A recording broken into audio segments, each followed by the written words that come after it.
Our speaker this morning is Johnny Dye. Johnny is a four-year boarding student from East Stroudsburg, Pennsylvania.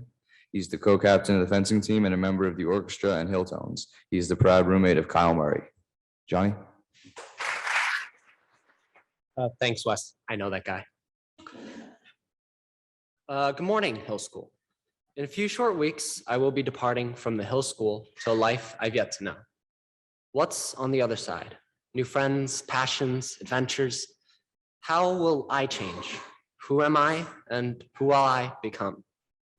I asked the same questions when I first applied to Hill.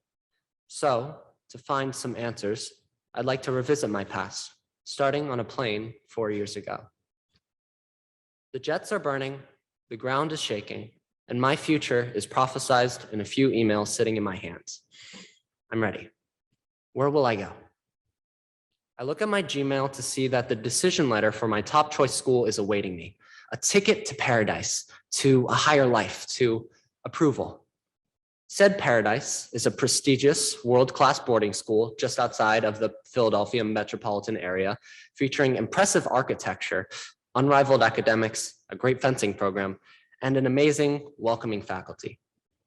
So as I open my decision letter from Lawrenceville, I take a glimpse at the fateful words, "Thank you." Unfortunately, rejection. My heart sinks, my grip loosens, and I convince myself, well, it's okay. I still have 6 more schools left. What could possibly go wrong? Letter by letter, rejection by rejection, a creeping sensation of hopelessness swells up until I get to my final 2 decisions, revealing admittances to Mercersburg and the Hill School. Suddenly, adrenaline soars through my body, and I find even more hopelessness. I've somehow found a way to squander all of my hours of preparation and all of the resources that I've been handed to get here. 2 out of 7. My life has amounted to 28%, and not even the 28% that I wanted. No offense, Hill. I am no stranger to failure. I am no stranger to second place, losing, nor to disappointment. To having to face your parents and tell them that you are 28% of the child that they wanted.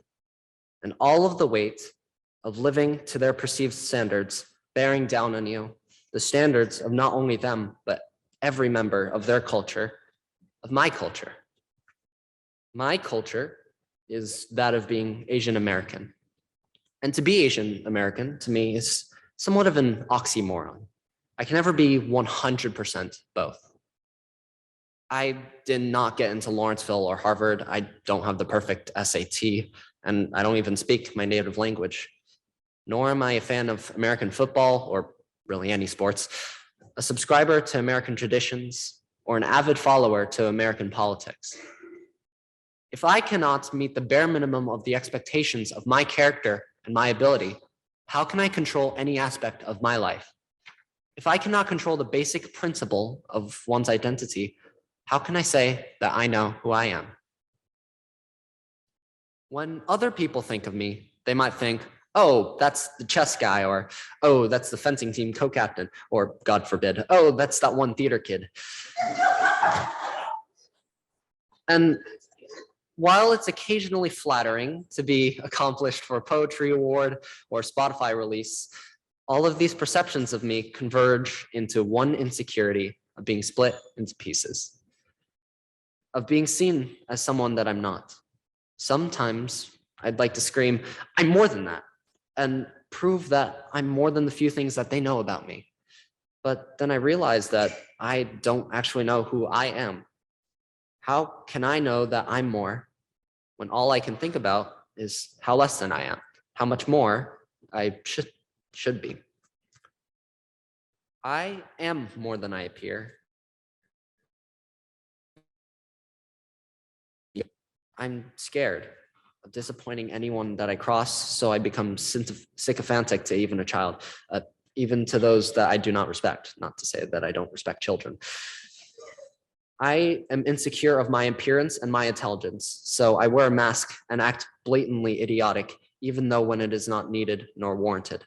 I am anxious whenever I step foot out of my dorm because when other people look at me, all they will see is everything that I see about myself, everything that's wrong with me.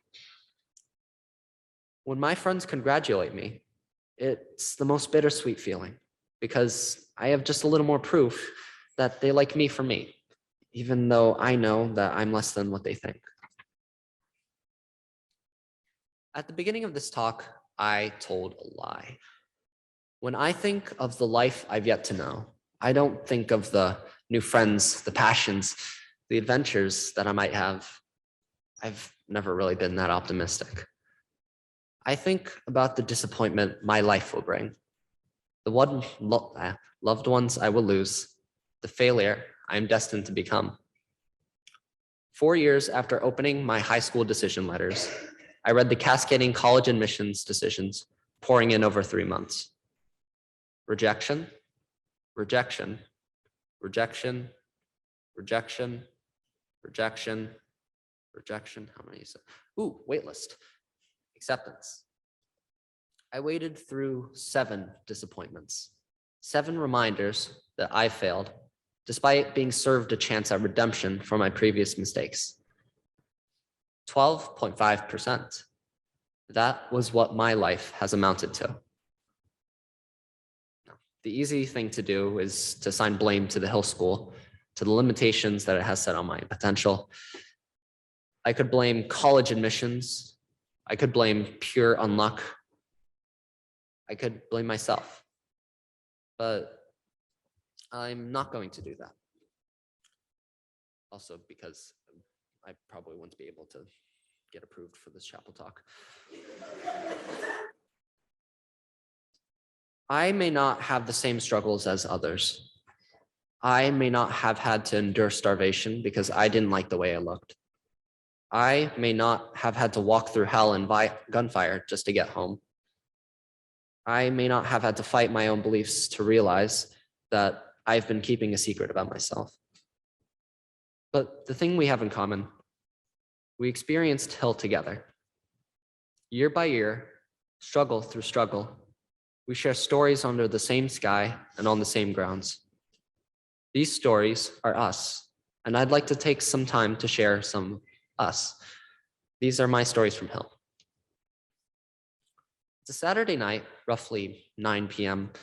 Earlier, we ordered some Chick-fil-A and clinked our chicken sandwiches together as we played Clash Royale.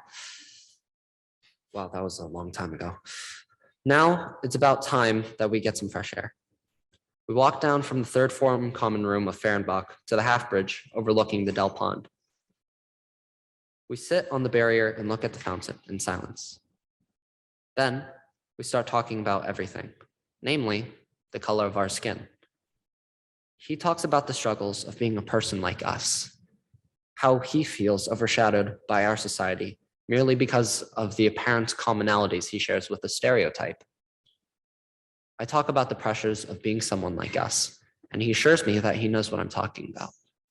He understands, and suddenly I don't feel so alone anymore. It's the 4th day.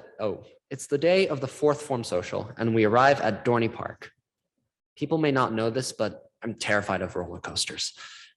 I walk with my friends to the first roller coaster, and I recede slightly. However, if I don't go on with them, my friends will ostracize me, cast me out. One of them stops by me, awkwardly says, "Hey," followed by a snarky comment probably too inappropriate to reiterate. As we wait in line, he gets on the ride before me, makes a funny face that I can't even begin to describe, captured by a camera, and later uses it as his Instagram photo, which happens to be his only post. It makes me laugh. Then I realize that I somehow misplaced my fear. I get on the ride, and suddenly adrenaline overrides any doubts that I had. He made me laugh so suddenly, and so suddenly did he let me forget that I was afraid. New COVID-19 measures force us to exercise with our masks on, yet that does not stop the fencing preseason. We're only 3 strong, 2 5th formers and a 6th former, undergoing the most intense physical exhaustion that I had ever felt. Despite my attempts to stop, to give up, the other fifth former taunts me by saying that he can run faster than me, except in a slightly more vulgar fashion. So I keep running. Every day, he inspires me to run faster, enlightens me on some obscure yet refined cultural American facet like the word posterize or ska music. He brightens my day, tells me to keep going, and makes me truly feel at home, not only at Hill, but in America. I come to the Black Box Theater with the monologue from the SpongeBob movie and a self-made background track for my solo song, ready to audition for the winter musical. I'm not kidding, this is what I went with. I soon landed the role that was set out for me. However, I felt out of place. Each of these individuals knew how to sing, dance, and act, and I've only found success in the first, to a certain degree. As time goes by, though, I learned to accept the fact that I am becoming what I swore to never have become, a theater kid. Conversely, they have learned to accept me. Soon, the Love Dot casting crew became family, accepting a side of me that I have never acknowledged before. These are some of my stories from Hill. There are so many more, but they have made me into who I am today. Someone that I actually like, someone that tries their best, that exemplifies empathy to the best degree that they can, that loves the people around them without the fear of no reciprocation. To say that the Hill School was a mistake is to say that the person that I am is a mistake.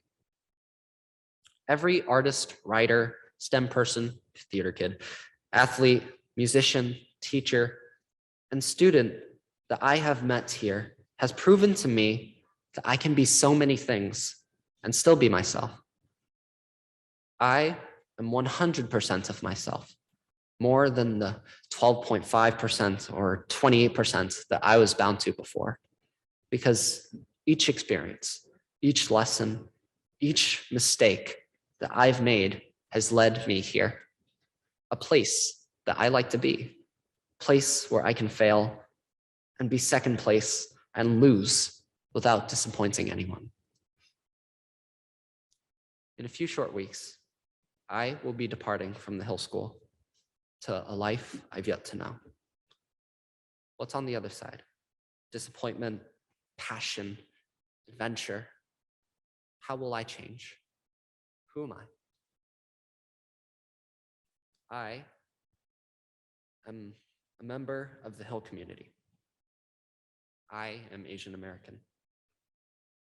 I am a cellist, a musician, a singer, a songwriter, a billiards player, a fencer, a coder, a writer, a poet, a theater kid, a gamer, a night owl, an introvert, a sentimentalist, a friend, a lover, a best friend, a peer, a teacher, a son, and a person, an individual that I love to be. Who will I become? I don't know yet, and I'm scared. I'm scared that the mistakes that I make tomorrow or the day after that or 3 years in advance will render my experience here to naught.